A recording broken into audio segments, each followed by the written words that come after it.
परिचय। नमस्कार दोस्तों, यहां दिए गए चित्रों को देखिए। ऊंट, याक, गिलहरी, सांप सभी स्थलीय जीव हैं, लेकिन इनके भौतिक अभिलक्षण और व्यवहार एक दूसरे से काफी भिन्न हैं। इसी प्रकार कैक्टस, जल हायसिंथ और हाइड्रिला जैसे पादप भी अपने भौतिक स्वरूप और व्यवहार में परस्पर भिन्न हैं। सभी जंतु और पादप अपने परिवेश में जीवित रहने के अनुकूल विभिन्न विशेषताएं विकसित कर लेते हैं। आइए सजीवों और उनके परिवेश के बारे में और जानें।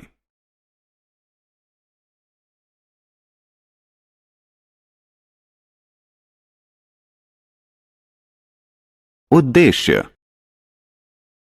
इस पाठ के अंत में आप निम्न करने में सक्षम हो जाएंगे: सजीवों के अभिलक्षण पहचानने में, जंतुओं और पादपों के चरित्रगत अभिलक्षणों का वर्णन करने में।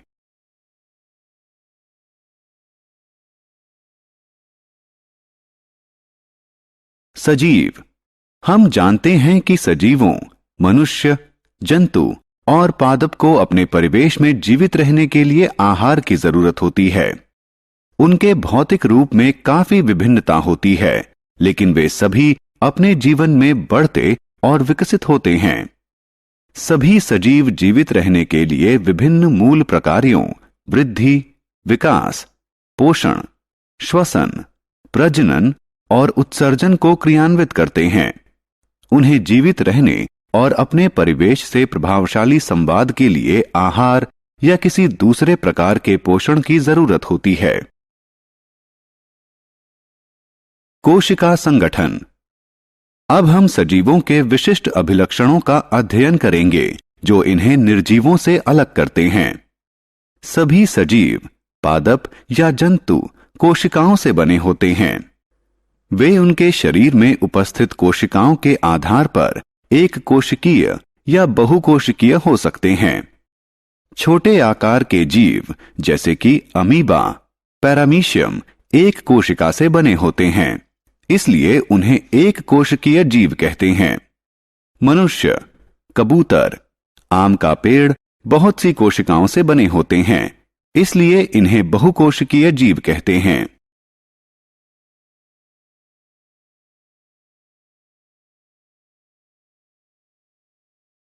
पोषण और गति। सजीवों की एक अन्य विशेषता है पोषण। सभी सजीवों को वृद्धि और जीवित रहने के लिए पोषण की आवश्यकता होती है। पादप सूर्य के प्रकाश की उपस्थिति में अपना आहार प्रकाश संश्लेषण की प्रक्रिया द्वारा निर्मित कर लेते हैं, जबकि जंतु अपने आहार के लिए पादपों पर निर्भर होते हैं। सजीवों की एक अन्य विशेषता है गति। सभी सजीव अपनी इच्छा के अनुसार गति कर सकते हैं। लोगों का चलना, मेंढक का फुदकना और सांप का रेंगना गति की क्रियाएं हैं। इसी प्रकार पादप भी गति करते हैं, लेकिन वो अपना स्थान नहीं बदलते। कद्दू की लता अपने आधार की दिशा में गति करती है।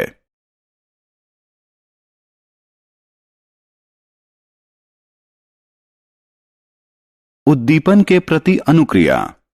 जब आप किसी पौधे को खिड़की के पास रखते हैं तो देखते हैं कि वह सूर्य के प्रकाश की दिशा में मुड़ जाता है। इस विशेषता को उद्दीपनों के प्रति अनुक्रियात्मकता कहते हैं। इसी प्रकार जब हम एक गर्म बर्तन को छूते हैं तो अपने हाथ को पीछे खींच लेना हमारी स्वाभाविक अनुक्रिया होती है। अतः सजीव अपने परिवेश से ग्रहण उद्दीपनों के प्रति अनुक्रिया करते हैं।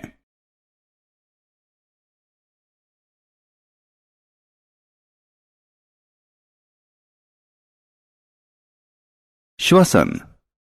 श्वसन सजीवों की एक आवश्यक विशेषता है। श्वसन की प्रक्रिया के लिए उन्हें ऑक्सीजन की आवश्यकता होती है। जीव ऑक्सीजन को सांस के रूप में अंदर लेते हैं और कार्बन डाइऑक्साइड को सांस के रूप में बाहर छोड़ते हैं। शरीर में जाने वाली ऑक्सीजन ऊर्जा उत्पन्न करने के लिए आहार को ऑक्सीकृत करती है।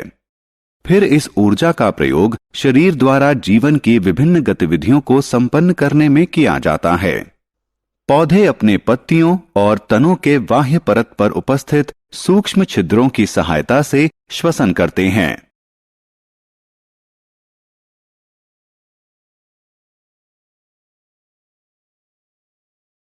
प्रजनन।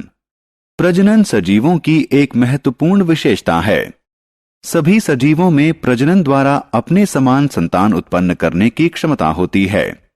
जंतु जैसे कबूतर, सांप और मेंढक अंडे देते हैं, जबकि कुछ जंतु जैसे शेर, कुत्ता और मनुष्य अपने समान शिशु को जन्म देते हैं। पौधे बीज या पौधे के किसी अन्य अंग के माध्यम से प्रजनन करते हैं।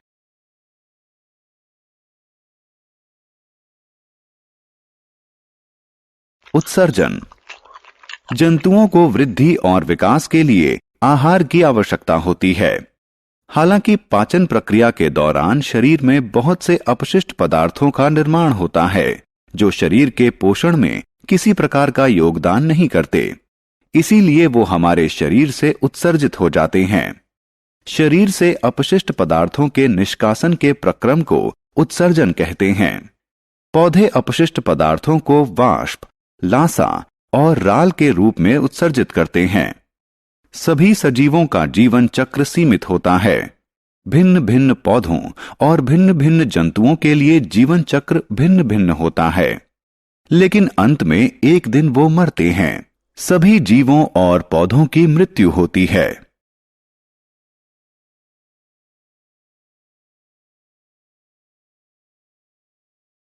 सारांश। आइए हमने जो कुछ सीखा है उसे संक्षेप में दोहराएं। सभी सजीव जंतुओं और पादपों का निर्माण कोशिका से होता है। सभी सजीवों को वृद्धि के लिए पोषण की आवश्यकता होती है। सभी सजीव अपनी इच्छा से गति करते हैं। सभी सजीव ऑक्सीजन को श्वास के रूप में अंदर लेते हैं और कार्बन डाइऑक्साइड को श्वास के रूप में बाहर छोड़ते हैं। सभी सजीवों का जीवन चक्र सीमित होता है।